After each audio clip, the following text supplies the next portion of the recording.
Niliporudi nyumbani siku hiyo, nilitafakari kwa kina na kuona nina haja ya kujua ukweli na maana yote ya haya ninayopitia. Kwa maana suala hili lilionyesha haliko tu kimasomo kuhusu historia za tamaduni nilizokuja kuchukua ama kujifunza, kwa maana ya kuwa historia yao ilionyesha kunihusisha moja kwa moja. Hivyo ikabidi nirudi kwa yule mzee wa mwamba mweupe. Mzee wa mwamba mweupe alikuja mbele ya nyumba yake akiwa amebeba kikapu cha miujiza, mimea yenye harufu ya ardhi na damu. Alinipaka alama za unga mwekundu kwenye paji langu la uso na akanambia, huu ni mlango wa kuiona historia kama ilivyotokea na sio kama ilivyoandikwa. Tulitembea kwa ukimya hadi kwenye kichuguu kilichojificha ndani ya pori, ambacho hakikuwa kichuguu cha kawaida. Kilikuwa na alama 3 za mduara kwenye lango lake, kila moja ikiwa imechomwa kwa alama ya msumari uliopinda.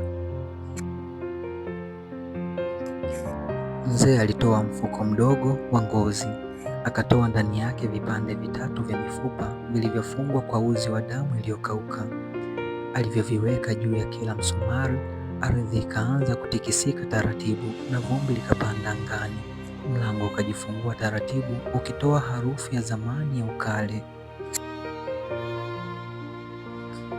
Basi tulishuka ndani, mwanga ukitoweka taratibu hadi nikaanza kuona mwanga wa ndani, mwanga wa fikra na kumbukumbu. Huko ndani palikuwa na ukuta wenye michoro kama maandiko ya kale, michoro ya wanawake wakilia huku wakishika watoto wao waliokufa, wanaume waliotundikwa juu ya miti na mduara wa watu unaozunguka mji. Hapa ndipo walipofungia historia yao. Walijaribu kuifuta yaliyotendeka, lakini damu haiwezi kusahaulika. Aliniambia hivyo mzee wa mwamba mweupe. Mara sauti zikasikika ndani ya ukuta, sauti za watu waliopotea wakiniita kwa majina yasiyo yangu.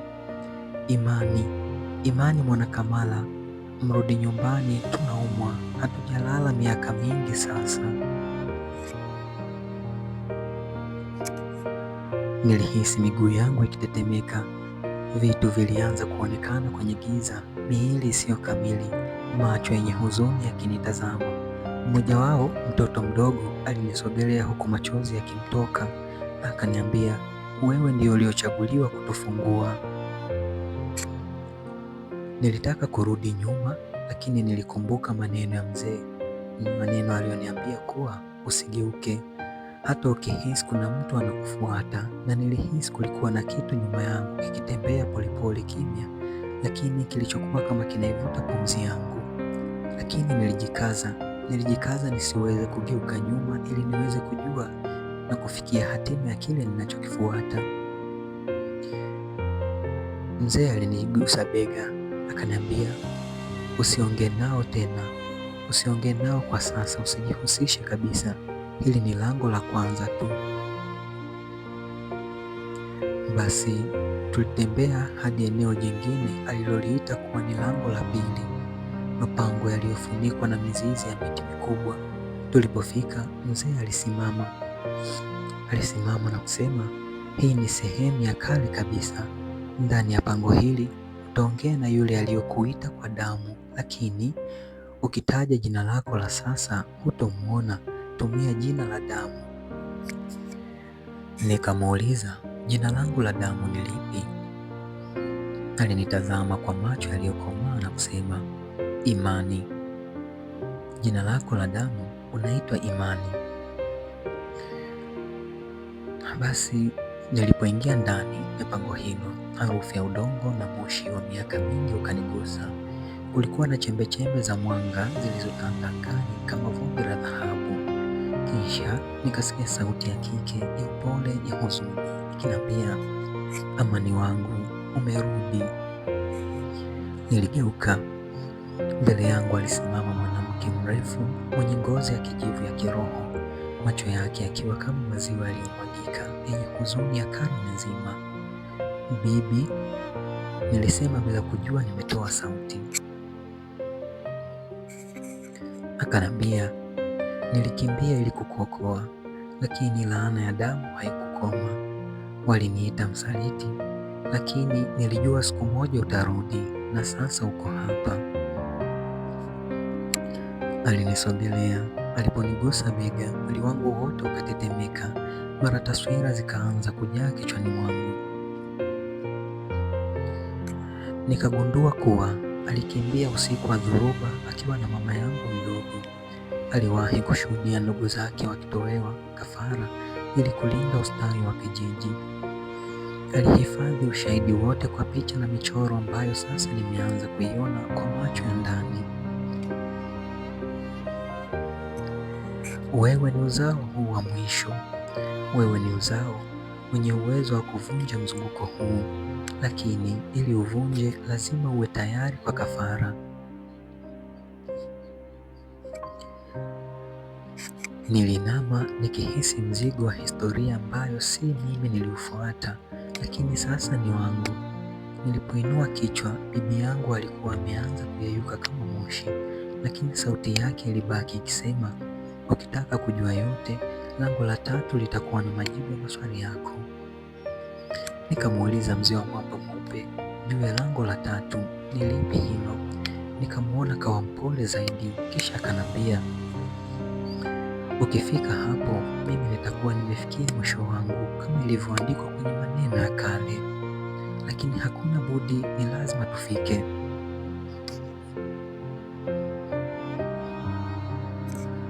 Basi baada ya muda kidogo tuliendelea mbele, tukafika eneo ambalo lilionekana kama lina makaburi ya kale, na pembeni ardhini ulionekana mchoro mkubwa wa mviringo wenye nukta 3. Ni mviringo au mchoro ule ule niliokuwa nikiuona tangu mwanzoni katika mazingira tofauti tofauti ya kutatanisha.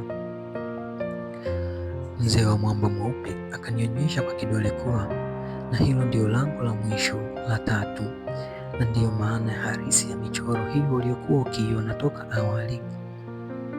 Kisha akanambia niende nikasimame pale, na kisha akaniaga na kunitakia maisha mema. Niliogopa kiasi fulani, kwa maana sikuelewa wazi ni nini maana yake,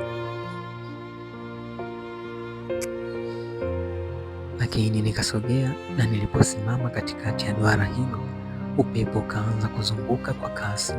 Ardhi ilitikisika. Mzee wa mwamba mweupe akayeyuka kana kwamba hakuwahi kuwepo duniani, na nikasikia sauti kutoka ardhini, sio moja bali nyingi, kama watu wakizungumza kwa wakati mmoja kwa lugha ya kale.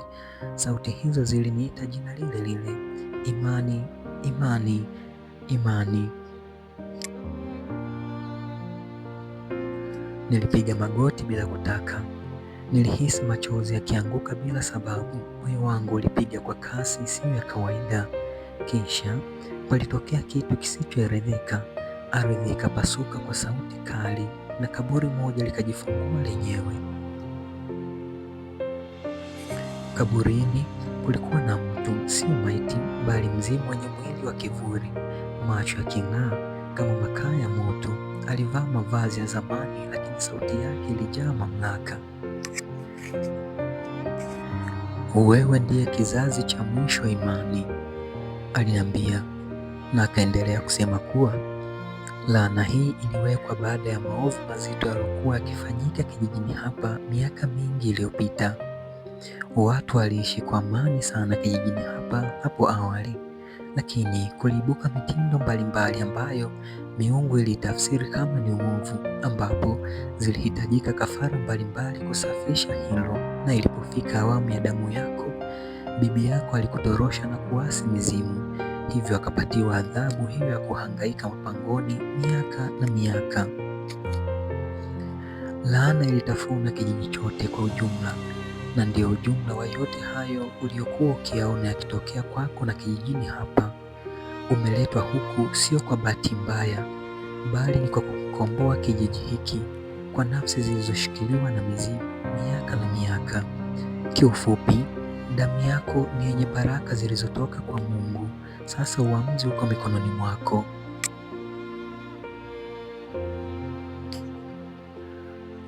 Nilimuuliza kwa sauti ya ndani yenye maumivu, nifanye nini ili kuivunja? Akanambia, lazima utoe kafara, kafara ya kitu cha thamani zaidi kwako, nacho ni upendo, yule unayempenda. Akaendelea kuniambia kuwa ili uvunje mzunguko huu, lazima akusahau milele. Hutomkaribia tena, hata kukumbuka na hata kupenda tena kwa namna uliyompenda wewe. Moyo wangu ulipasuka kwa mshtuko mkubwa. Macho yangu yaliona taswira za mpenzi wangu. Alikuwa anaitwa Nana. Kicheko chake, macho yake ya upendo, urembo wake adimu mithili ya mchungwa katikati ya milimao.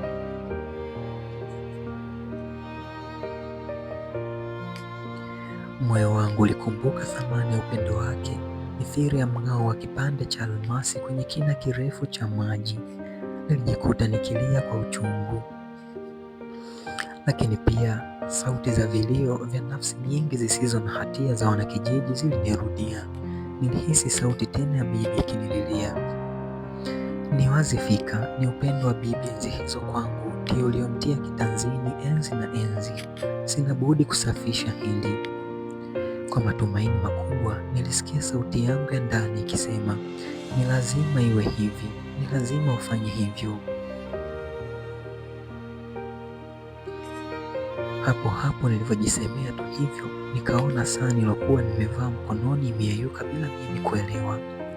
Lakini nikakumbuka kuwa saa ile alinizawadia mchumba wangu Nana. Machozi yalinianguka, maana nilijua fika kuwa tayari kilichosemwa kimekamilika.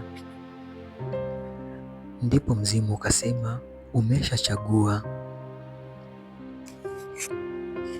Baada ya kuniambia tu hivyo, ardhi ikajifunga na upepo ukatulia. Duara likayeyuka kana kwamba halijawahi kuwepo. Niliinuka kidogo. Nilikuwa na furaha ya kuwa bibi yangu wa kale na nafsi zingine zilizoteseka miaka nenda miaka rudi zitapumzika. Majanga na madhoruba yalikuwa ni sehemu ya wanakijiji, basi yatakoma. Lakini kadri nilivyokumbuka kuwa sitokumbukwa tena na mpenzi wangu, hapo ndo nilipochoka.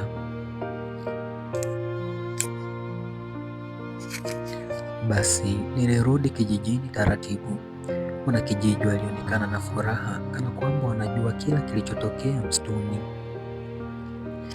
Mzee mmoja aliniambia, tumekuwa tukiwasimulia watoto wetu hadithi za ujio wako miaka na miaka kwa ajili ya kufuta laana hii, na ulipoingia kijijini hakuna aliyejua kuwa ni wewe, kwa maana wageni wamekuwa ni wengi wakija na kuondoka, na wengine kupatwa na madhoruba kama wanakijiji wa hapa, na wengine kupotea kabisa.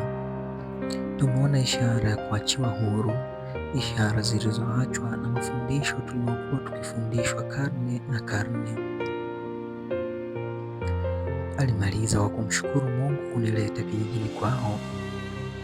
Usiku huo zilipigwa sherehe nyingi za amani, watu wakala, watu wakanywa. Wakati huo mimi nilikuwa namalizia kurekodi vizuri mambo yote niliyojifunza na kugundua juu ya historia na tamaduni za kijiji hiki cha Ntoni. Baadhi ya wamama waliniomba niwaoe mabinti zao, wengine walinipa zawadi nyingi za mifugo na chakula. Niliwaahidi nitajitahidi siku moja kurudi tena kwa ajili yao kama Mungu atajalia. Niliporudi chuo, rekodi yangu ilikamata habari kwa wakubwa chuoni. Majarida mengi yakachapishwa kuhusu simulizi ya kijiji cha Ntoni. Kupitia hilo nikapata tuzo ya tafiti bora chuoni. Unajua, kijijini kule mtandao ulikuwa haushiki kabisa kwenda popote, hivyo sikuwa nawasiliana na mchumba wangu. Siku narudi chuoni, nilimwona akiwa kaketi kwenye kimbweta kimoja karibu na jengo la utawala. Moyo wangu ukalipuka, nikajikuta nina hofu isiyo ya kawaida, maana sikutaka kuamini kuwa nitamsalimia na kisha ataitika kana kwamba hanifahamu. Nilipomsogelea zaidi, nikaona akiniangalia kwa mshangao. Nikasimama nikimtazama pia. Mara akasimama, Akaendelea kunitazama kwa mshangao, kisha akanikimbilia na kunikumbatia kwa nguvu. Machozi alitutoka kwa furaha, lakini ni wazi kuwa yeye hakufahamu kwa nini nipo excited kupindukia kiasi kile. Moyoni mwangu nikaelewa, kumbe uwepo wangu tu kijijini pale ulitosha kabisa kuwa ni sehemu ya kuondoa laana ile. Kumbe ni baraka tu Mungu alizokuwa ameziweka kwenye damu yangu zilitosha kusafisha majanga yale. Na kuhusu mapenzi yangu, ilikuwa ni mitihani tu wa kupima utayari wangu.